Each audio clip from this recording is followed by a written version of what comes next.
दुनिया के सबसे बड़े और सबसे प्रभावशाली युद्धपोतों में से एक यूएसएस निमित्ज श्रेणी के विमानवाहक पोत में आपका स्वागत है। समुद्र में बसा यह शहर पानी से 20 मंजिल ऊंचा है और 1000 फीट से भी ज्यादा लंबा है। लेकिन इस जहाज का आकार ही एकमात्र ऐसी चीज नहीं है जो विस्मयकारी है। जब चालक दल पूरी तरह से सक्रिय होता है तो यह हर 25 सेकंड में एक विमान को लॉन्च या लैंड कर सकता है, और यह सब एक सामान्य लैंडिंग स्ट्रिप पर उपलब्ध जगह के एक छोटे से हिस्से में होता है। निमित्ज श्रेणी के इस विमानवाहक पोत पर नाविकों, अधिकारियों और पायलटों सहित 5000 से ज्यादा कर्मचारी तैनात रहते हैं। चालक दल को 114 रसोइयों की एक टीम का समर्थन प्राप्त है, जो चालक दल को ताजा और पौष्टिक भोजन उपलब्ध कराने के लिए 24 घंटे काम करते हैं। विमानवाहक पोत पर जीवन निस्संदेह कठिन और थका देने वाला होता है। नाविकों को कई तरह के काम करने होते हैं और वे अक्सर चुनौतीपूर्ण परिस्थितियों में लंबे समय तक काम करते हैं। एक और चुनौती सीमित जगह और उपलब्ध गोपनीयता है। जहाज कर्मियों और उपकरणों से भरा होता है और नाविकों को कई अन्य लोगों के साथ छोटे, तंग आवासों में रहना पड़ सकता है। जहाज हमेशा गतिशील रहता है और नाविक अक्सर अपने कर्तव्यों में व्यस्त रहते हैं, इसलिए आराम का समय और मनोरंजन के अवसर भी सीमित होते हैं। इसके अतिरिक्त विमानवाहक पोत पर नाविकों को लंबे समय तक घर और अपने प्रियजनों से दूर रहने से जुड़ी चुनौतियों का सामना करना पड़ सकता है। तैनाती कई महीनों तक चल सकती है और नाविकों को अपने परिवारों से बात करने या छुट्टियां लेने के नियमित अवसर नहीं मिल पाते। लेकिन इस तैरते शहर में जिंदगी सिर्फ काम और मौज मस्ती से भरी नहीं है। यूएसएस निमित्ज में एक मूवी थिएटर, एक जिम और यहाँ तक कि एक बास्केटबॉल कोर्ट भी है, जो लंबी तैनाती के दौरान चालक दल को आराम करने और फिट रहने में मदद करता है। इसमें और भी कई सुविधाएं हैं जिन्हें देखकर आप वाकई हैरान हो जाएंगे, और आज हम इन्हीं पर नजर डालेंगे। एक गैली जो 5000 नाविकों को भोजन परोसती है, एक किराने की दुकान, आराम और फुर्सत के पल बिताने के लिए मनोरंजन क्षेत्र, शारीरिक फिटनेस के लिए एक जिम और बुनियादी चिकित्सा देखभाल के लिए एक मेडिकल क्लिनिक। तो आइए यूएसएस निमित्ज श्रेणी के विमानवाहक पोत के अंदर एक खास नजर डालते हैं और जानते हैं कि इस अद्भुत जहाज को अपनी पूरी क्षमता से चलाने के लिए क्या करना पड़ता है। अपने सबसे बुनियादी स्तर पर एक विमानवाहक पोत बस एक जहाज होता है जिसमें एक उड़ान डेक होता है, जो विमानों को उतारने और उतारने के लिए एक रनवे क्षेत्र होता है। ये विमानवाहक पोत 35 नॉट 40 मील प्रति घंटे या 64 किलोमीटर प्रति घंटे से ज्यादा की गति से चल सकते हैं, जिससे ये कुछ ही हफ्तों में समुद्र में कहीं भी पहुंच सकते हैं। लगभग 1 अरब अलग अलग पुर्जों से युक्त अमेरिकी निमित्ज श्रेणी के विशाल विमानवाहक पोत अस्तित्व में मौजूद सबसे जटिल मशीनों में से एक हैं। हालांकि इनके मूल सिद्धांत बिल्कुल सीधे साधे हैं। इन जहाजों को 4 बुनियादी कामों के लिए डिजाइन किया गया है: विभिन्न प्रकार के विमानों को विदेशों में पहुंचाना, विमानों को लॉन्च और लैंड कराना, सैन्य अभियानों के लिए एक मोबाइल कमांड सेंटर के रूप में काम करना, और इन सभी कामों को करने वाले सभी लोगों को आवास प्रदान करना।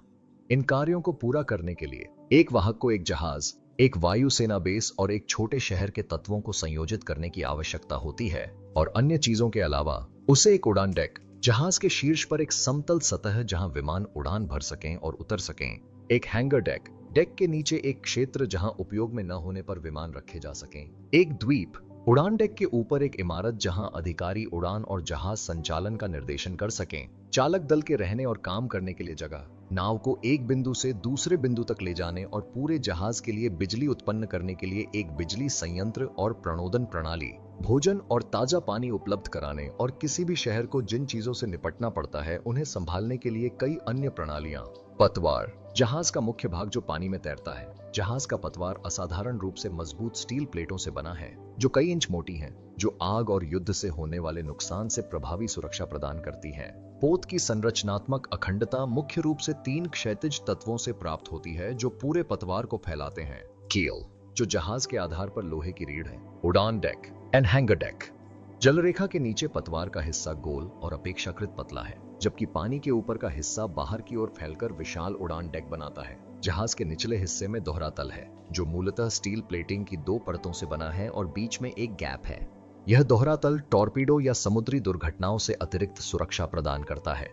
अगर कोई दुश्मन जहाज के बेस पर हमला करता है और बाहरी स्टील की परत को तोड़ देता है, तो दूसरी परत किसी बड़े रिसाव को रोक देगी। उड़ान डेक पर जाने से पहले आइए देखें कि जहाज पर 5000 से ज्यादा नाविक कैसे रहते और सोते हैं। यूएसएस निमित्ज श्रेणी के विमानवाहक पोतों पर जहाज के विशाल आकार के बावजूद चालक दल के रहने के कमरे आश्चर्यजनक रूप से छोटे हैं। ये तंग जगहें, जिन्हें बर्थिंग एरिया या बर्थ कहा जाता है, विशेष रूप से बड़ी संख्या में नाविकों को समायोजित करने और सीमित उपलब्ध स्थान का अधिकतम उपयोग करने के लिए डिजाइन की गई हैं। बर्थ आमतौर पर रैंक के अनुसार व्यवस्थित होते हैं, जहां अधिकारियों और सूचीबद्ध कर्मियों को अलग अलग शयन कक्ष दिए जाते हैं। सूचीबद्ध कर्मियों के बर्थ में अक्सर बंक बेड होते हैं, जिन्हें रैक कहा जाता है, और 3 ऊंचे ढेर में रखे जाते हैं। ये रैक जगह बचाने के लिए डिजाइन किए गए हैं, जिनमें से प्रत्येक लगभग 6-5 फीट लंबा, 3 फीट चौड़ा और 2 फीट ऊंचा है। हालांकि सोने का क्षेत्र थोड़ा तंग लग सकता है, लेकिन इसका उद्देश्य नाविकों के लिए एक आरामदायक विश्राम स्थल प्रदान करना है।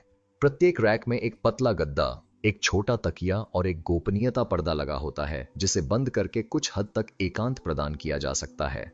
इसके अलावा प्रत्येक रैक में गद्दे के नीचे एक छोटा सा भंडारण क्षेत्र होता है, जिसे कॉफिन लॉकर कहते हैं, जहां नाविक अपना निजी सामान रख सकते हैं। सीमित भंडारण स्थान को देखते हुए चालक दल के सदस्यों को कुशलतापूर्वक सामान पैक करना और अपने सामान को व्यवस्थित रखना सीखना होगा। वर्दी और उपकरणों जैसी वस्तुओं के लिए बड़े साझा भंडारण स्थान भी उपलब्ध हैं। प्रसव क्षेत्रों में नाविकों को लॉकर की सुविधा भी मिलती है, जहां वे अपनी वर्दी और निजी सामान रख सकते हैं। लॉकर अक्सर दीवारों के साथ या बीच में रखे जाते हैं, जिससे उन तक पहुंचना आसान हो जाता है। हालांकि जगह की कमी के कारण नाविकों को इन भंडारण क्षेत्रों को साझा करना पड़ता है, जिससे चालक दल के सदस्यों के बीच सौहार्द और सहयोग की भावना को बढ़ावा मिलता है। चालक दल के सदस्यों के उपयोग के लिए सामुदायिक शौचालय, जिन्हें हेड्स कहा जाता है, और स्नान की सुविधाएं उपलब्ध हैं। ये साझा सुविधाएं आमतौर पर प्रसव क्षेत्रों के पास स्थित होती हैं, ताकि सुविधा और पहुंच बनी रहे। नाविकों की बड़ी संख्या को देखते हुए इन साझा स्थानों में व्यवस्था और स्वच्छता बनाए रखना आवश्यक है, और चालक दल के सदस्य बारी बारी से इनकी सफाई और रखरखाव करते हैं। इन सीमित रहने की जगहों में चालक दल के सदस्यों के लिए संगठन और अनुशासन की भावना बनाए रखना बेहद जरूरी है, क्योंकि तंग जगहों के कारण निजता और निजी जगह बनाए रखना मुश्किल हो सकता है। तंग सोने की व्यवस्था के कारण नाविकों को सामुदायिक जीवन शैली अपनानी पड़ती है और चालक दल के बीच मजबूत बंधन बनाने पड़ते हैं। समुद्र में लंबी तैनाती के दौरान मनोबल बनाए रखने और सहयोग करने के लिए यह सौहार्द जरूरी है। सीमित स्थान के बावजूद अमेरिकी नौसेना में जहाज पर व्यक्तिगत संबंधों और अंतरंगता के संबंध में सख्त नियम और कानून हैं। भाईचारा, जिसे ऐसे किसी भी रिश्ते के रूप में परिभाषित किया गया है जो कमान की श्रृंखला को प्रभावित करता है या सुव्यवस्था और अनुशासन को नकारात्मक रूप से प्रभावित करता है, निषिद्ध है। इसमें अधिकारियों और भर्ती किए गए कर्मियों के बीच या सीधे कमान की श्रृंखला में शामिल लोगों के बीच कोई भी रोमांटिक या यौन संबंध शामिल है। इसके अलावा uniform code of military justice या यूसीएमजे व्यभिचार को प्रतिबंधित करता है, जिसे एक विवाहित व्यक्ति और उसके जीवन साथी के अलावा किसी अन्य व्यक्ति के बीच यौन संबंध के रूप में परिभाषित किया गया है। इस तरह के आचरण में लिप्त पाए जाने वाले किसी भी नाविक पर अनुशासनात्मक कार्रवाई की जा सकती है, जिसमें अपराध की गंभीरता के आधार पर प्रशासनिक कार्रवाई या कोर्ट मार्शल भी शामिल हो सकता है। नौसेना ने बर्थिंग या रहने वाले क्षेत्रों में किसी भी प्रकार की यौन गतिविधि पर प्रतिबंध लगाने वाली नीति भी लागू की है। इस नीति का उल्लंघन करने पर अनुशासनात्मक कार्रवाई हो सकती है। विमान वाहक पोत पर सवार होने के दौरान चालक दल के सदस्यों के लिए व्यावसायिकता बनाए रखना और एक दूसरे की निजता का सम्मान करना बेहद जरूरी है। निजता और तनाव मुक्ति की जरूरत को पूरा करने के लिए जहाज पर निर्दिष्ट स्थान उपलब्ध हैं, जहां नाविक ड्यूटी के बाद के घंटों में आराम कर सकते हैं।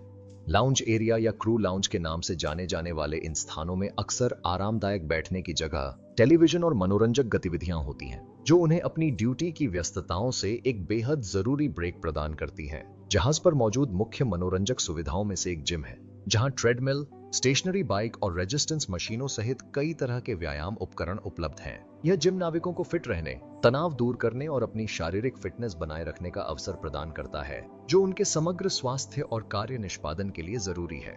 कुछ जहाजों में बास्केटबॉल कोर्ट और अन्य खेल सुविधाएं भी हैं, जो शारीरिक गतिविधि और टीम निर्माण के अतिरिक्त विकल्प प्रदान करती हैं। जहाज में एक पुस्तकालय भी है, जहां नाविक किताबें, पत्रिकाएं और शैक्षिक सामग्री प्राप्त कर सकते हैं। यह संसाधन चालक दल के सदस्यों को अपने खाली समय में अपनी रुचियों को आगे बढ़ाने, आत्मसुधार में संलग्न होने और अपनी शिक्षा को आगे बढ़ाने का अवसर प्रदान करता है। कुछ वाहक शैक्षिक कार्यक्रम और कक्षाएं भी प्रदान करते हैं, जिससे नाविक समुद्र में रहते हुए कॉलेज क्रेडिट या प्रमाण पत्र प्राप्त कर सकते हैं। चालक दल की आध्यात्मिक जरूरतों को पूरा करने के लिए जहाज में एक चैपल है, जहां धार्मिक सेवाएं और आध्यात्मिक परामर्श दिया जाता है। यह स्थान नाविकों को अपनी आस्था का अभ्यास करने और मार्गदर्शन प्राप्त करने के लिए एक शांत आश्रय प्रदान करता है।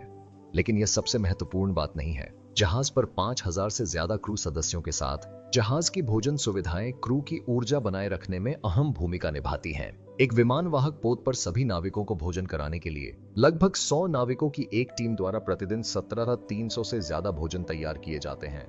यह किसी पाक कला के चमत्कार जैसा लगता है। तो इतनी बड़ी संख्या में नाविकों को रोजाना खाना कैसे मिलता है? यूएसएस निमित्ज श्रेणी के विमानवाहक पोत पर 5000 से ज्यादा नाविकों के दल को खाना खिलाना एक ऐसा काम है जिसके लिए सावधानी पूर्वक योजना, कुशल क्रियान्वयन और पाक विशेषज्ञों की एक समर्पित टीम की आवश्यकता होती है। जहाज की भोजन सुविधाएं, जिन्हें गैली या मेस डेक भी कहा जाता है, चालक दल के सदस्यों को पौष्टिक और संतोषजनक भोजन उपलब्ध कराने के लिए जिम्मेदार हैं, ताकि यह सुनिश्चित हो सके कि वे अपनी तैनाती के दौरान स्वस्थ और ऊर्जावान बने रहें। निमित्ज श्रेणी के विमानवाहक पोत पर स्थित गैली को चालक दल की विविध आहार संबंधी जरूरतों और प्राथमिकताओं को पूरा करने के लिए डिजाइन किया गया है। प्रत्येक गैली को विभिन्न खंडों में विभाजित किया गया है, जैसे मुख्य सेवा लाइन, जहां नाविक विभिन्न प्रकार के गर्मागर्म व्यंजन, साइड डिश और मिठाइयां चुन सकते हैं, एक सलाद बार जहां ताजी सब्जियां, फल और सलाद ड्रेसिंग उपलब्ध है, और एक सैंडविच बार जहां चालक दल के सदस्य अपने सैंडविच खुद बना सकते हैं। शाकाहारी और वीगन विकल्प भी उपलब्ध हैं, जिससे यह सुनिश्चित होता है कि सभी आहार संबंधी जरूरतें पूरी हों। निमित्ज श्रेणी के विमानवाहक पोत पर भोजन कार्यक्रम में आमतौर पर प्रतिदिन 4 बार भोजन शामिल होता है। नाश्ता, दोपहर का भोजन, रात का खाना और देर रात का भोजन, जिसे मिडराइट्स कहा जाता है, जो मध्य रात्रि राशन का संक्षिप्त रूप है और जो रात की पाली में काम करने वाले नाविकों या पहले का भोजन न खा पाने वालों के लिए होता है। जहाज के खाद्य सेवा अधिकारी द्वारा मेनू की पहले से सावधानी पूर्वक योजना बनाई जाती है, जो पाक विशेषज्ञों के साथ मिलकर विभिन्न प्रकार के भोजन विकल्प उपलब्ध कराते हैं, जो पोषण संबंधी दिशा निर्देशों के अनुरूप हों और चालक दल के विविध स्वादों को संतुष्ट करें। इसके लिए खाद्य सेवा अधिकारी और पाक विशेषज्ञ जहाज के भंडार गृहों में संग्रहित सामग्री और रसद के विशाल भंडार पर निर्भर करते हैं। इन आपूर्तियों का सावधानी पूर्वक प्रबंधन किया जाता है ताकि यह सुनिश्चित किया जा सके कि जहाज अपने पूरे तैनाती काल में चालक दल को गुणवत्तापूर्ण भोजन प्रदान करता रहे। भंडार गृहों में ताजी उपज से लेकर डिब्बाबंद सामान, साथ ही जमे हुए मांस और अन्य जल्दी खराब होने वाली चीजें, सब कुछ मौजूद है, जिन्हें विशाल प्रशीतन इकाइयों में संग्रहित किया जाता है। जहाज में विलवणीकरण के माध्यम से ताजा पानी प्राप्त करने की क्षमता भी है, जो खाना पकाने और जलयोजन दोनों के लिए आवश्यक है। निमित्ज श्रेणी के विमानवाहक पोत पर पाक विशेषज्ञ अत्यधिक कुशल पेशेवरों की एक टीम होती है, जिन्हें भोजन तैयार करने, खाद्य सुरक्षा और पोषण संबंधी व्यापक प्रशिक्षण प्राप्त होता है। वे पाली में काम करते हैं, जिनमें से कुछ भोजन तैयार करने के लिए जिम्मेदार होते हैं, जबकि अन्य परोसने की लाइनें और सफाई का काम संभालते हैं। टीम का नेतृत्व प्रमुख पाक विशेषज्ञ या LCS और मुख्य पाक विशेषज्ञ CCS करते हैं, जो गैली के दैनिक संचालन की देखरेख करते हैं और यह सुनिश्चित करते हैं कि भोजन की गुणवत्ता और स्वच्छता के उच्चतम मानक बनाए रखे जाएं। लगभग 100 पाक विशेषज्ञ कर्मचारी प्रतिदिन 16,000 से 18,000 भोजन तैयार करते हैं। ये भोजन सुबह 6 बजे परोसे जाने वाले नाश्ते से लेकर दोपहर के भोजन तक होते हैं। इस लक्ष्य को प्राप्त करने के लिए योजना बनाना आवश्यक है। जहाज के रसोइये 15 दिनों तक चलने वाले मेनू चक्र का पालन करते हैं और हर हफ्ते समुद्र से सूखी और ताजी दोनों तरह की चीजें मंगवाते हैं। विमानवाहक पोत पर सवार 5000 चालक दल के सदस्य एक दिन में 600 पाउंड चिकन, 160 गैलन दूध, 30 पेटी अनाज और 350 पाउंड सलाद खा सकते हैं। सब कुछ भारी मात्रा में उत्पादित होता है। रसोइयों को लगातार खाना बनाना, तरह तरह की गतिविधियां करना और नई जिम्मेदारियां सीखने के लिए प्रशिक्षण लेना जरूरी होता है। सभी मालवाहक जहाजों में पर्याप्त आपूर्ति होती है। हर 7 से 10 दिनों के बाद एक आपूर्ति जहाज 400,000 से 10 लाख पाउंड तक भोजन लेकर आता है। इतने बड़े दल के लिए भोजन तैयार करना एक जटिल और समय लेने वाला काम है। रसोइया आमतौर पर दल के जागने से काफी पहले ही अपना दिन शुरू कर देते हैं और नाश्ते के लिए अंडे, बेकन, पैनकेक और ओटमील जैसी चीजें तैयार करते हैं। दिन भर वे खाना बनाते, बेक करते और बाद के भोजन के लिए कई तरह के व्यंजन तैयार करते रहते हैं, जिनमें ग्रिल्ड चिकन और उबली हुई सब्जियों से लेकर पास्ता और स्टर फ्राई व्यंजन तक शामिल हो सकते हैं। ताजी ब्रेड और मिठाइयां बनाना भी उनके कर्तव्यों का एक अभिन्न अंग है। सीमित स्थान और संसाधनों को देखते हुए पाक विशेषज्ञों को भोजन तैयार करने में अत्यधिक कुशल और संसाधन संपन्न होना चाहिए। वे अक्सर बैच कुकिंग और पहले से तैयार सॉस और मिक्स का उपयोग करके प्रक्रिया को सुव्यवस्थित करते हैं और यह सुनिश्चित करते हैं कि भोजन समय पर परोसा जाए। इन बाधाओं के बावजूद पाक विशेषज्ञ ऐसे व्यंजन बनाने का प्रयास करते हैं जो न केवल पौष्टिक हों, बल्कि देखने में भी आकर्षक और स्वादिष्ट हों। क्योंकि भोजन की गुणवत्ता चालक दल के मनोबल को बनाए रखने में महत्वपूर्ण भूमिका निभाती है। मुख्य गैली के अलावा कुछ निमित्ज श्रेणी के विमान वाहक पोतों में अधिकारियों के लिए छोटे वार्डरूम भी होते हैं, जहां पाक विशेषज्ञों की एक अलग टीम जहाज के अधिकारियों के लिए विशेष रूप से भोजन तैयार करती है। ये वार्डरूम एक अधिक औपचारिक भोजन अनुभव प्रदान करते हैं, जिसमें टेबल सर्विस और थोड़े अधिक विविध मेनू विकल्प शामिल हैं। हालांकि मुख्य गैली और वार्डरूम दोनों में पौष्टिक और संतोषजनक भोजन उपलब्ध कराने पर जोर दिया जाता है। भोजन की गुणवत्ता और सुरक्षा मानकों को पूरा करने के लिए निमित्ज श्रेणी के विमान वाहक पोत की गैली स्वच्छता और सफाई के कड़े नियमों का पालन करती है। पाक विशेषज्ञों को भोजन जनित बीमारियों के जोखिम को कम करने के लिए हाथ धोने, भोजन भंडारण और तैयारी के दिशा निर्देशों का पालन करना आवश्यक है। चालक दल के लिए सुरक्षित और स्वच्छ वातावरण बनाए रखने के लिए गैली और भोजन क्षेत्रों का नियमित रूप से निरीक्षण और सफाई की जाती है। जहाज पर विशेष अवसरों और छुट्टियों का भी जश्न मनाया जाता है, जहां पाक कला टीम उत्सव के मेनू और सजावट तैयार करने में अतिरिक्त प्रयास करती है। ये आयोजन चालक दल के मनोबल को बहुत जरूरी बढ़ावा देते हैं और उन्हें समुद्र में घर जैसा स्वाद लेने का मौका देते हैं।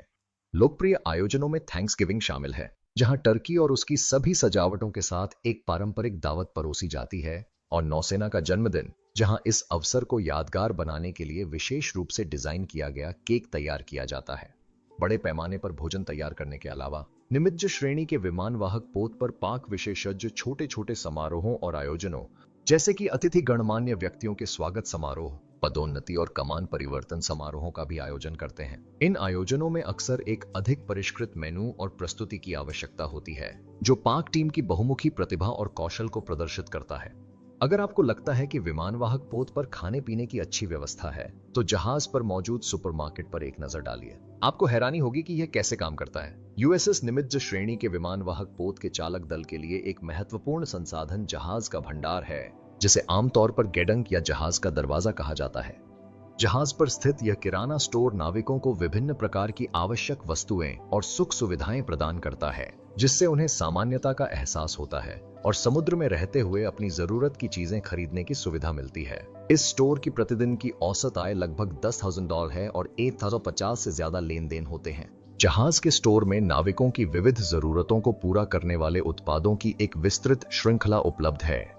खरीद के लिए उपलब्ध वस्तुओं में शैम्पू, साबुन, टूथपेस्ट और रेजर जैसे प्रसाधन, मोजे, अंडरवियर और नौसेना के कपड़े, साथ ही किताबें, पत्रिकाएं और इलेक्ट्रॉनिक सामान जैसी मनोरंजक वस्तुएं शामिल हैं। स्नैक्स, पेय पदार्थ और अन्य गैर विनाशकारी वस्तुएं भी उपलब्ध हैं, जो नाविकों को अपने खाली समय में अपनी पसंदीदा चीजों का आनंद लेने और अपनी भूख मिटाने का अवसर प्रदान करती हैं। जहाज के स्टोर की एक अनूठी विशेषता यह है कि यह एक गैर लाभकारी संस्था के रूप में संचालित होता है। इसका मतलब है कि बेची जाने वाली वस्तुओं की कीमतें आमतौर पर नाविकों को तटवर्ती दुकानों पर मिलने वाली कीमतों से कम होती हैं और कोई बिक्री कर भी नहीं लगता है। इसका उद्देश्य लाभ कमाने के बजाय माल की लागत और परिचालन व्यय को पूरा करना होता है। जहाज के भंडार से प्राप्त राजस्व का उपयोग जहाज पर मनोबल, कल्याण और मनोरंजन या MWR कार्यक्रमों के लिए किया जाता है, जिससे चालक दल के जीवन स्तर में और सुधार होता है। जहाज के भंडार का प्रबंधन समर्पित नाविकों की एक टीम द्वारा किया जाता है, जिन्हें जहाज के सैनिक या SH कहा जाता है, जिन्होंने खुदरा संचालन, इन्वेंट्री प्रबंधन और ग्राहक सेवा में विशेष प्रशिक्षण प्राप्त किया है। SH कर्मचारी स्टोर के संचालन के सभी पहलुओं के लिए जिम्मेदार होते हैं। अलमारियों में सामान भरने और इन्वेंट्री प्रबंधन से लेकर ग्राहकों की सहायता करने और लेन देन की प्रक्रिया तक वे आपूर्ति विभाग के साथ मिलकर काम करते हैं, ताकि यह सुनिश्चित हो सके कि स्टोर में पर्याप्त स्टॉक रहे और चालक दल की जरूरतों को पूरा करने में सक्षम रहे। माल की निरंतर आपूर्ति बनाए रखने के लिए जहाज का स्टोर सहायक जहाजों से नियमित पुनः पूर्ति पर निर्भर करता है, जिसे समुद्र में पुनः पूर्ति या RAS संचालन कहा जाता है। इन कार्यों के दौरान विमान वाहक पोत को आवश्यक प्रावधान और रसद प्राप्त होती है, जिसमें जहाज के भंडार के लिए सामान भी शामिल है, जबकि वह अभी भी यात्रा कर रहा है। इस जटिल प्रक्रिया में पुलिस, केबल और क्रेन की एक श्रृंखला का उपयोग करके आपूर्ति जहाज से माल को वाहक तक पहुंचाना शामिल है। इसके बाद SH के कर्मचारी और अन्य चालक दल के सदस्य मिलकर रसद को उतारकर जहाज के भंडार तक पहुंचाते हैं, जहां उनकी सावधानी पूर्वक सूची बनाई जाती है और उन्हें संग्रहित किया जाता है। मुख्य जहाज के स्टोर के अलावा कुछ निमित्ज श्रेणी के विमान वाहक पोतों में पूरे जहाज में छोटे सैटेलाइट स्टोर या वेंडिंग मशीनें भी होती हैं। ये आउटलेट वस्तुओं का सीमित चयन प्रदान करते हैं, लेकिन नाविकों को स्टोर पर जाए बिना ही आवश्यक वस्तुओं तक आसान पहुंच प्रदान करते हैं। यह उन लोगों के लिए विशेष रूप से उपयोगी है जो जहाज के दूर दराज के इलाकों में काम करते हैं या ऐसे समय में जब मुख्य स्टोर बंद हो सकता है। जहाज के भंडार में स्टॉक खत्म होने की स्थिति में आवश्यक वस्तुओं की पुनः पूर्ति और चालक दल के लिए सामान की उपलब्धता बनाए रखने के लिए समुद्र में पुनः पूर्ति अभियान चलाए जाते हैं। समुद्र में पुनः पूर्ति या चल रहे पुनः पूर्ति प्रक्रिया से ईंधन, गोला बारूद, भंडार और किराने की वस्तुओं को जहाजों के बीच तब भी स्थानांतरित किया जा सकता है जब वे अभी भी गति में हों। यह तकनीक, जिसे पहली बार 20वीं सदी के आरंभ में विकसित किया गया था, द्वितीय विश्व युद्ध के दौरान प्रशांत क्षेत्र में संयुक्त राज्य अमेरिका की नौसेना द्वारा व्यापक रूप से इस्तेमाल की गई थी, जिससे अमेरिकी वाहक कार्यबल अनिश्चित काल तक समुद्र में रह सके। आजकल चल रहे पुनः पूर्ति के दो मुख्य तरीके इस्तेमाल किए जाते हैं: ऊर्ध्वाधर पुनः पूर्ति और साथ में जुड़ा हुआ पुनः पूर्ति। ऊर्ध्वाधर पुनः पूर्ति में हेलीकॉप्टरों का उपयोग करके जहाजों के बीच माल का स्थानांतरण शामिल है, जिससे जहाज एक दूसरे के खतरनाक रूप से पास आने से बच जाते हैं। हालांकि हेलीकॉप्टर की क्षमता अधिकतम भार और स्थानांतरण गति को सीमित कर देती है, जिससे यह एक साथ बड़ी मात्रा में किराने का सामान ले जाने के लिए अनुपयुक्त हो जाता है। आधुनिक विमानवाहक पोतों पर अलोंगसाइड कनेक्टेड रिप्लेनिशमेंट सबसे आम तरीका है, जिससे तरल पदार्थ, गोला बारूद और ब्रेक बल्क सामान, जिसमें किराने का सामान भी शामिल है, का परिवहन संभव हो पाता है। 1950 और 60 के दशक में अमेरिकी नौसेना ने परिवहन के दौरान हाई लाइन टेंशन बनाए रखने के लिए रैम टेंशनर सिस्टम वाले मल्टी प्रोडक्ट सप्लाई जहाज विकसित किए। यह तरीका मानक टेंशन रिप्लेनिशमेंट अलोंगसाइड मेथड या स्ट्रीम में विकसित हुआ, जो जहाजों के बीच अधिक दूरी बनाए रखता है। पुनः पूर्ति के दौरान आपूर्ति जहाज एक स्थिर दिशा और गति बनाए रखता है और प्राप्तकर्ता जहाज लगभग 30 गज की दूरी पर होने तक उसके पास आता रहता है। आपूर्ति जहाज एक gun line, pneumatic line thrower या शॉर्ट लाइन फायर करता है, जिसका उपयोग स्थानांतरण के लिए मैसेंजर लाइन और अन्य उपकरणों को खींचने के लिए किया जाता है। बड़े जहाज कई स्थानांतरण रेक स्थापित कर सकते हैं, जिससे त्वरित स्थानांतरण या विभिन्न प्रकार की आपूर्ति का स्थानांतरण संभव हो जाता है। अधिकांश पुनः पूर्ति जहाज एक साथ 2 रिसीवर संभाल सकते हैं। हालांकि अधिकांश जहाज दोनों तरफ से पुनः पूर्ति स्वीकार कर सकते हैं। अमेरिकी नौसेना के विमानवाहक पोत द्वीप और नेविगेशन ब्रिज की स्थिति के कारण हमेशा स्टारबोर्ड की तरफ पुनः पूर्ति प्राप्त करते हैं। एक दूसरे के पास यात्रा करने वाले दो जहाजों की हाइड्रोडायनामिक्स के कारण, उनके बीच एक सक्शन पैदा होने के कारण जुड़े हुए पुनः पूर्ति के साथ काम करना खतरनाक है। गैसोलीन स्थानांतरण लाइनों और होजों में टकराव और टूटने से बचने के लिए अनुभवी हेल्समैन और चौकस ब्रिज क्रू की आवश्यकता होती है। आपात स्थिति में जहाजों को अलग करने के लिए आपातकालीन ब्रेकअवे प्रक्रिया अपनाई जाती है। हालांकि इससे कुछ सामान का नुकसान हो सकता है। पुनः पूर्ति पूरी होने के बाद अमेरिकी नौसेना के जहाजों के लिए आपूर्तिकर्ता के सार्वजनिक संबोधन प्रणाली पर एक विशिष्ट धुन बजाते हुए आपूर्ति करने वाले जहाज से अलग होना मानक है। फिर सामान को हैंगर में पहुंचाया जाता है, जहां उन्हें छांटकर संबंधित इकाइयों में बांटा जाता है, ताकि नाविकों को हर समय उनकी जरूरत की हर चीज मिल सके। क्या आपको लगता है कि हम सभी बेहतरीन सुविधाओं पर पहले ही चर्चा कर चुके हैं? नहीं। जहाज पर सबसे लोकप्रिय सुविधाओं में से एक है जहाज का इंटरनेट कैफे, जहां नाविक इंटरनेट का इस्तेमाल कर सकते हैं, ईमेल भेज सकते हैं और घर बैठे अपने प्रियजनों से जुड़ सकते हैं। हालांकि बैंडविड्थ सीमित है और कनेक्शन तट पर उपलब्ध कनेक्शन से धीमा हो सकता है, यह सेवा नाविकों को संबंध बनाए रखने और अपने जहाज से परे दुनिया की घटनाओं से अवगत रहने में अमूल्य है। यूएसएस निमित्ज श्रेणी के विमानवाहक पोत पर चिकित्सा सुविधाओं के संदर्भ में चिकित्सा देखभाल का प्रावधान अत्यंत महत्वपूर्ण है, क्योंकि हजारों चालक दल के सदस्य लंबे समय तक एक ही स्थान पर रहते और काम करते हैं। नाविकों की स्वास्थ्य देखभाल संबंधी जरूरतों को पूरा करने के लिए जहाज में एक पूरी तरह कार्यात्मक चिकित्सा सुविधा उपलब्ध है, जिसे आमतौर पर जहाज का अस्पताल कहा जाता है। यह सुविधा नियमित जांच से लेकर आपातकालीन देखभाल और शल्य चिकित्सा प्रक्रियाओं तक विभिन्न चिकित्सा आवश्यकताओं को पूरा करती है। जहाज के अस्पताल में डॉक्टरों, नर्सों और अस्पताल कर्मियों सहित उच्च कुशल चिकित्सा पेशेवरों की एक टीम कार्यरत है। इन कर्मियों को विभिन्न प्रकार की चिकित्सा समस्याओं से निपटने के लिए प्रशिक्षित किया जाता है, ताकि यह सुनिश्चित किया जा सके कि चालक दल को समय पर उचित देखभाल और उपचार मिले। अपने प्राथमिक कर्तव्यों के अलावा चिकित्सा कर्मचारी अपने कौशल को बनाए रखने और गैर चिकित्सा दल के सदस्यों को आवश्यक प्राथमिक चिकित्सा और आपातकालीन प्रक्रियाओं के बारे में शिक्षित करने के लिए नियमित प्रशिक्षण सत्र भी आयोजित करते हैं। निमित्ज श्रेणी के वाहक पर चिकित्सा सुविधा कई विशिष्ट विभागों में विभाजित है, जिनमें से प्रत्येक विशिष्ट स्वास्थ्य देखभाल आवश्यकताओं को पूरा करने के लिए समर्पित है। इन विभागों में सामान्य चिकित्सा, दंत चिकित्सा, एनाटोमेट्री, रेडियोलॉजी, प्रयोगशाला सेवाएं और फार्मेसी शामिल हैं। जहाज का अस्पताल अत्याधुनिक नैदानिक उपकरणों और चिकित्सा उपकरणों से सुसज्जित है, जिससे चिकित्सा कर्मचारी विभिन्न बीमारियों का सटीक निदान और प्रभावी उपचार कर सकते हैं। सामान्य चिकित्सा विभाग नाविकों की प्राथमिक देखभाल की जरूरतों को पूरा करता है। नियमित जांच, टीकाकरण और सर्दी जुकाम जैसी सामान्य बीमारियों का इलाज करता है। अधिक जटिल स्वास्थ्य समस्याओं के मामले में डॉक्टर टेलीमेडिसिन के माध्यम से तट पर विशेषज्ञों से परामर्श कर सकते हैं, जिससे यह सुनिश्चित होता है कि चालक दल को सर्वोत्तम संभव देखभाल मिले। विमानवाहक पोत का उड़ान डेक दुनिया के सबसे रोमांचक और खतरनाक कार्य वातावरणों में से एक है, और सबसे शोरगुल वाला भी। यह डेक देखने में भले ही एक साधारण रनवे जैसा लगे, लेकिन अपने छोटे आकार के कारण यह बहुत अलग तरीके से काम करता है। जब चालक दल पूरी तरह से सक्रिय होता है, तो विमान सीमित जगह में तेज गति से उतरते और उड़ान भरते हैं। एक पल की लापरवाही और लड़ाकू जेट इंजन किसी को अंदर खींच सकता है या डेक के किनारे से किसी को समुद्र में उड़ा सकता है। हालांकि डेक क्रू के सामने आने वाले जोखिमों के बावजूद पायलटों को और भी बड़ी चुनौतियों का सामना करना पड़ता है। उड़ान डेक की लंबाई अधिकांश सैन्य विमानों के लिए मानक लैंडिंग या टेक ऑफ करने के लिए पर्याप्त नहीं होती है, इसलिए इन प्रक्रियाओं में सहायता के लिए विशेष मशीनों का उपयोग आवश्यक होता है। किसी विमान के पंखों के ऊपर से पर्याप्त मात्रा में वायु प्रवाह प्रवाहित होना आवश्यक है ताकि वह लिफ्ट उत्पन्न कर सके। उड़ान को सुगम बनाने के लिए वाहक विमान हवा की दिशा और उड़ान की दिशा में तेजी से आगे बढ़कर उड़ान डेक पर अतिरिक्त वायु प्रवाह उत्पन्न कर सकते हैं। पंखों के ऊपर से हवा का यह प्रवाह उड़ान के लिए आवश्यक विमान की न्यूनतम गति को कम कर देता है। डेक पर हवा का प्रवाह जरूरी है, लेकिन टेक ऑफ में मुख्य सहायता वाहक के 4 कैटापल्ट से मिलती है, जो विमानों को बहुत कम दूरी में तेज गति तक पहुंचाते हैं। प्रत्येक कैटापल्ट में 2 पिस्टन होते हैं, जो डेक के नीचे स्थित 2 समानांतर सिलेंडरों में स्थित होते हैं, जिनमें से प्रत्येक लगभग 1 फुटबॉल मैदान जितना लंबा होता है। प्रत्येक पिस्टन के सिरे पर एक धातु का लग होता है, जो प्रत्येक सिलेंडर के ऊपर एक संकरी जगह से बाहर निकलता है।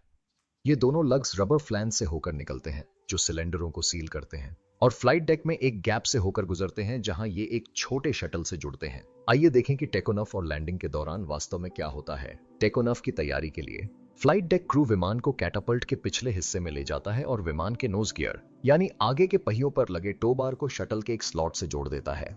चालक दल पहिए के पिछले हिस्से और शटल के बीच एक और पट्टी होल्ड बैक लगाता है। F-14 और FA-18 लड़ाकू विमानों में होल्ड बैक नोज गियर में बना होता है। अन्य विमानों में यह एक अलग हिस्सा होता है।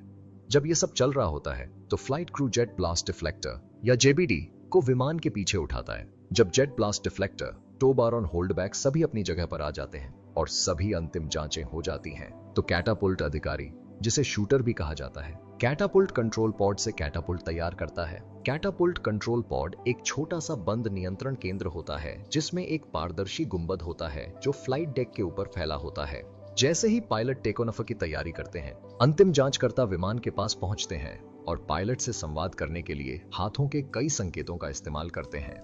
विमान के अगले हिस्से के पास तैनात पहला चेकर पायलट को इंजन बंद करने और ब्रेक हटाने का संकेत देता है। इसी बीच विमान के पिछले हिस्से के पास तैनात दूसरा चेकर विमान के निचले हिस्से का निरीक्षण करता है, ताकि यह सुनिश्चित हो सके कि कोई बाधा या खतरा तो नहीं है जो प्रक्षेपण को खतरे में डाल सकता है। जब दूसरा चेकर पूरी तरह से साफ होने का संकेत देता है, तो पहला चेकर पायलट को इंजन फिर से चालू करने और प्रक्षेपण की तैयारी करने का संकेत देता है। जैसे ही विमान गति पकड़ता है और डेक से उड़ान भरने के लिए तैयार होता है, पहला चेकर पायलट से संवाद करने के लिए हाथ के संकेतों का उपयोग करता है। यह दर्शाता है कि विमान उड़ान भरने के लिए ठीक से संरेखित है या नहीं। जब विमान उड़ान भरने के लिए तैयार होता है, तो कैट ऑफिसर वाल्व खोलकर कैटापुल्ट सिलेंडरों को जहाज के रिएक्टरों से उच्च दाब वाली भाप से भर देता है। यह भाप पिस्टन को तेज गति से आगे बढ़ाने के लिए आवश्यक बल प्रदान करती है, जिससे विमान आगे की ओर झुकता है और उड़ान भरने के लिए आवश्यक लिफ्ट उत्पन्न होती है।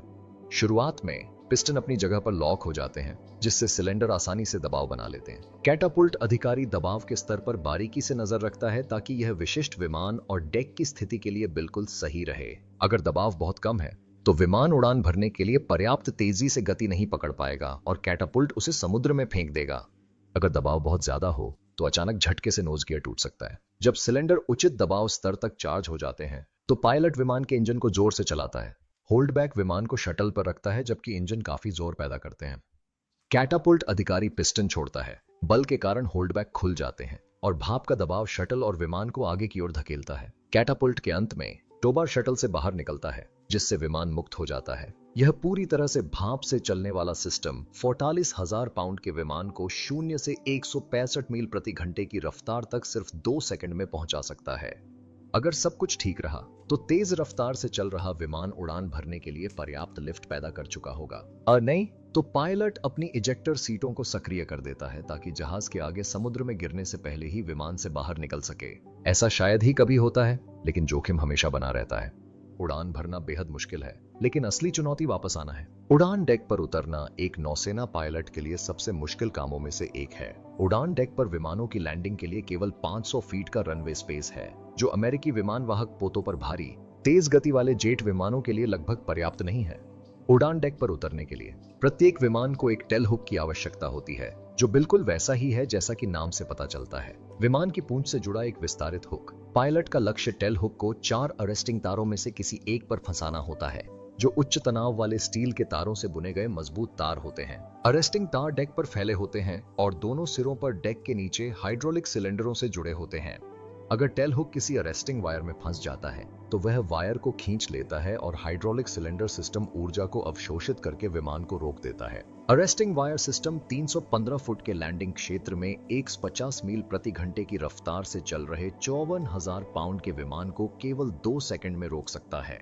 पायलट के लिए लक्ष्य क्षेत्र का विस्तार करने के लिए लगभग 50 फुट की दूरी पर 4 समानांतर अरेस्टिंग वायर लगे होते हैं। पायलट तीसरे तार पर निशाना साधते हैं क्योंकि यह सबसे सुरक्षित और सबसे प्रभावी लक्ष्य होता है। वे पहले तार पर कभी निशाना नहीं लगाते क्योंकि यह डेक के किनारे के बेहद करीब होता है, और वे पहले तार पर बहुत नीचे आ जाते हैं तो वे आसानी से जहाज के पिछले हिस्से से टकरा सकते हैं। दूसरे या चौथे तार को पकड़ना ठीक है, लेकिन पायलट को रैंक में ऊपर जाने के लिए लगातार तीसरे तार को पकड़ना जरूरी है। इस अद्भुत करतब को अंजाम देने के लिए पायलट को डेक पर बिल्कुल सही कोण पर पहुंचना होगा। लैंडिंग प्रक्रिया तब शुरू होती है जब विभिन्न लौटते विमान वाहक के पास एक विशाल अंडाकार उड़ान पैटर्न में जमा हो जाते हैं।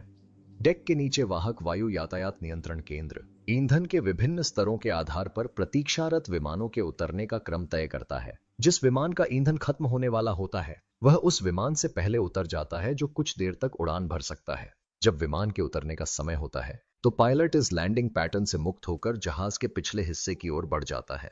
लैंडिंग सिग्नल अधिकारी या LSO रेडियो संचार के साथ साथ डेक पर लगी लाइटों के संग्रह के माध्यम से विमान को दिशा दिखाने में मदद करते हैं। यदि विमान अपने रास्ते से भटक जाता है तो LSO रेडियो कमांड का उपयोग कर सकते हैं या अन्य लाइटें जलाकर उसे सही दिशा दिखा सकते हैं, उसे वापस भेज सकते हैं या उसे दूसरे प्रयास के लिए भेज सकते हैं। LSO के अलावा pilot fresnel lens optical landing system का भी सहारा लेते हैं, जिसे आमतौर पर लैंडिंग मार्गदर्शन लेंस कहा जाता है।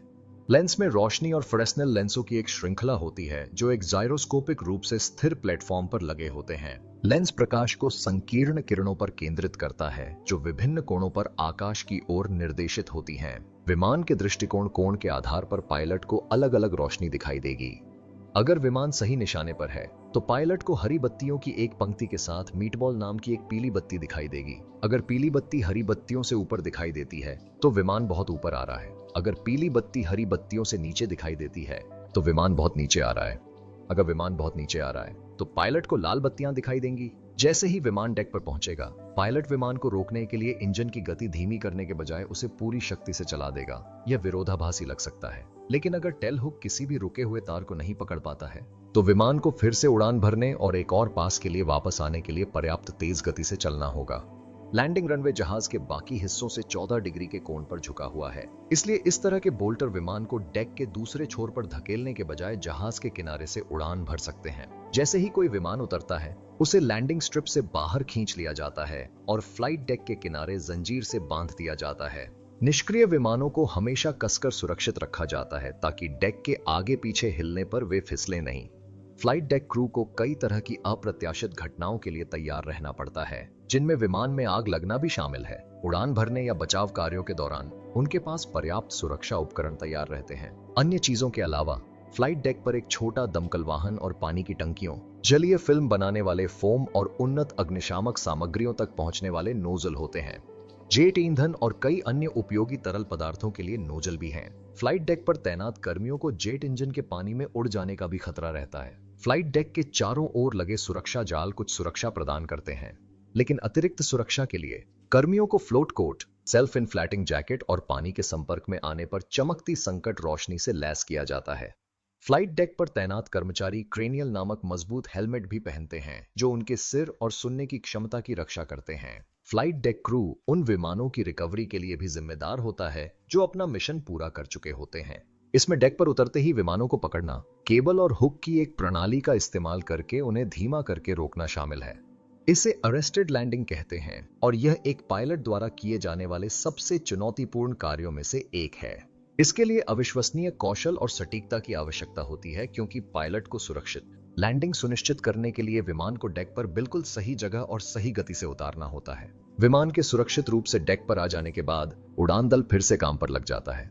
वे विमान को डेक पर सुरक्षित करेंगे, उसमें ईंधन भरेंगे और जरूरी रखरखाव या मरम्मत करेंगे। फिर पूरी प्रक्रिया फिर से शुरू होगी क्योंकि चालक दल विमान को उसके अगले मिशन के लिए तैयार करता है। और बस इतना ही नहीं, किसी भी विमान वाहक पोत के उड़ान डेक के बीचों बीच एक छोटी सी जगह होती है जो आपको हैरान कर देगी।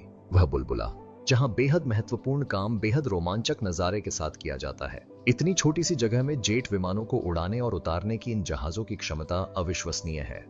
जहां हेलमेट पहने नाविक कान में ईयर प्लग लगाकर उड़ान डेक पर शोर मचाते रहते हैं, वहीं कुछ अधिकारी विमान वाहक पोत के सबसे छोटे कमरों में से एक में बैठकर सारी गतिविधियों का सुखद दृश्य देख सकते हैं। इसे बबल कहते हैं, इंटीग्रेटेड कैटापुल्ट कंट्रोल सिस्टम, जिसे बबल भी कहा जाता है। विमान वाहक पोतों के उड़ान डेक पर लगा एक स्टेशन है, एकीकृत कैटापुल्ट नियंत्रण स्टेशन या ICCS। संयुक्त राज्य अमेरिका की नौसेना के आधुनिक विमान वाहक पोतों पर उपयोग किया जाता है। यह स्टेशन विमानों को बेहतर सुरक्षा और दक्षता के साथ प्रक्षेपित करना संभव बनाता है। यह कैटापुल्ट नियंत्रण प्रणाली का केंद्र बिंदु है, जिससे प्रत्येक विमान के उड़ान भरने के लिए आवश्यक कई दूरस्थ स्टेशनों और अंतर संचार की आवश्यकता समाप्त हो जाती है। चूंकि छोटी सी भी गलती या संचार में व्यवधान दुर्घटना का कारण बन सकता है, इसलिए बबल में मौजूद नौसेना अधिकारी की जिम्मेदारी काफी ज्यादा होती है। बबल में मौजूद नाविक लॉन्च से पहले सुरक्षा जांच करता है और बबल के अंदर पहुंचते ही वह हवा का रुख जांचता है। यह सुनिश्चित करता है कि रास्ता साफ है और अपने सामने वाले बोर्ड पर नजर रखता है। अगर उसे कोई ऐसी चीज नजर आती है जिससे उसे खतरा हो सकता है, तो लॉन्च को रोकने वाला एक बटन जल उठेगा। उड़ान भरने से ठीक पहले वह पायलट की दिशा में देखता है। अगर पायलट रात में उड़ान भरते समय अपना सिर हिलाता है या लाइट बंद कर देता है, तो उड़ान में देरी हो सकती है। ICCS नियंत्रण का प्राथमिक भाग डेक पर लगे ICCS और डेक के नीचे केंद्रीय चार्जिंग पैनल के बीच फैला होता है। दो पड़ोसी कैटापल्ट के संचालन को नियंत्रित करना ICCS की जिम्मेदारी है, जिसमें कैटापल्ट अधिकारी नियंत्रण कंसोल और मॉनिटर नियंत्रण कंसोल दोनों स्थित हैं। ICCS प्रत्येक कैटापल्ट के रिमोट कंट्रोल पैनल से ध्वनि संचालित फोनों और संकेतक लाइटों के एक सेट द्वारा जुड़ा होता है। किसी संकट की स्थिति में ICCS के कार्यों को आपातकालीन डेक एज कंट्रोल पैनल या केंद्रीय चार्जिंग पैनल में स्थानांतरित किया जा सकता है और कैटापल्ट अधिकारी डेक पर संचालन का निर्देशन कर सकता है। कैटापुल्ट की गतिविधियों को निर्देशित करने के लिए catapult officer control console, monitor control console और सेंट्रल चार्जिंग पैनल को एक साथ जोड़ा जाता है। उपयोग में आसानी के लिए कंट्रोल कंसोल को चारों ओर से घेरा गया है। कंसोल के उस तरफ जो कमांडेड कैटापुल्ट के करीब होता है, कंसोल द्वारा नियंत्रित दोनों कैटापुल्ट के लिए अलग अलग कंट्रोल पैनल लगे होते हैं। ऑपरेटिंग पैनल में स्टेटस लाइट, कैटापुल्ट संचालन के विभिन्न चरणों के लिए light switch unit, nose gear launch switch, manual aircraft data input system readout on red switch और capacity selector valve position console शामिल हैं। ये घटक ऑपरेटर को सामान्य लॉन्चिंग चक्र के दौरान कैटापुल्ट को निर्देशित करने में मदद करते हैं। कैटापुल्ट को लॉन्च करने के लिए बबल का उपयोग करना आवश्यक नहीं है। निमित्ज श्रेणी के वाहकों में पुराने रिमोट स्टेशन भी लगे होते हैं, जिनका इस्तेमाल पुराने वाहकों पर कैटापल्ट चलाने के लिए किया जाता है। इसलिए अगर किसी विमान को लॉन्च करने के लिए बबल का इस्तेमाल नहीं किया जाता है, तो इस प्रक्रिया में इन 3 रिमोट स्टेशनों की मदद ली जाती है। USS निमित्ज श्रेणी के विमान वाहक पोत पर विभिन्न परंपराएं सौहार्द की भावना को बढ़ावा देने, मनोबल बढ़ाने और लंबी तैनाती के दौरान हल्के फुल्के पल प्रदान करने में मदद करती हैं।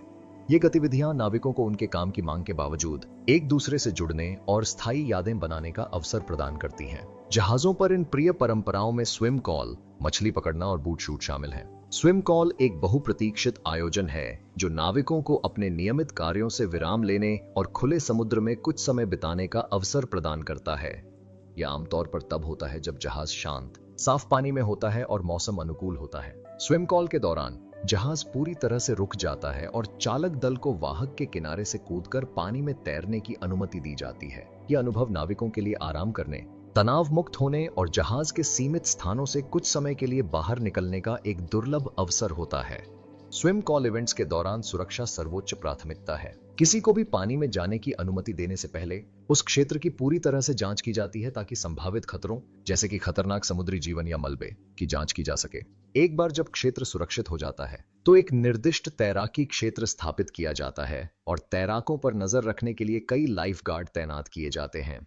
इसके अलावा सुरक्षा नौकाओं के नाम से जानी जाने वाली छोटी नावें परिधि पर गश्त के लिए तैनात की जाती हैं ताकि यह सुनिश्चित किया जा सके कि कोई भी जहाज से बहुत दूर न भटक जाए और जरूरत पड़ने पर सहायता प्रदान की जा सके। जहाज पर एक और लोकप्रिय परंपरा मछली पकड़ना है। जब जहाज लंगर डाले होता है या किसी निर्दिष्ट मछली पकड़ने वाले क्षेत्र में होता है तो नाविकों को अपनी लाइन डालने और समुद्र से कुछ मछलियां पकड़ने का मौका मिलता है।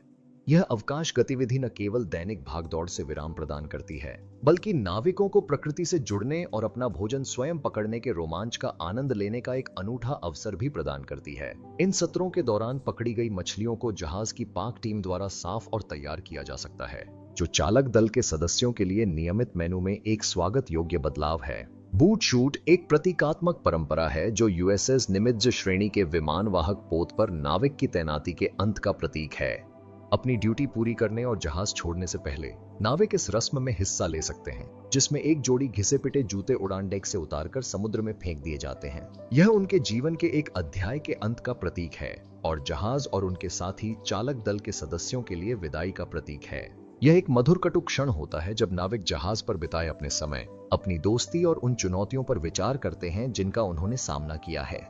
ये परंपराएं निमित्ज श्रेणी के विमान वाहक पोत पर सकारात्मक माहौल बनाए रखने में महत्वपूर्ण भूमिका निभाती हैं, क्योंकि ये चालक दल के सदस्यों को एक दूसरे से जुड़ने, आराम करने और स्थायी यादें बनाने के अवसर प्रदान करती हैं। सेवा के एक और दिन का सूर्यास्त होते ही अमेरिकी नौसेना के नाविक अपने रास्ते में आने वाली हर चुनौती का सामना करने के लिए तैयार रहते हैं। विमान वाहक पोतों के उड़ान डेक से लेकर समुद्र की गहराइयों में विचरण करने वाली पनडुब्बियों तक वे सम्मान और विशिष्टता के साथ अपने देश की सेवा करते हैं। अपनी कड़ी मेहनत और समर्पण के माध्यम से वे उन स्वतंत्रताओं की रक्षा करते हैं जिन्हें हम प्रिय मानते हैं और हमारे राष्ट्र को सुरक्षित रखते हैं।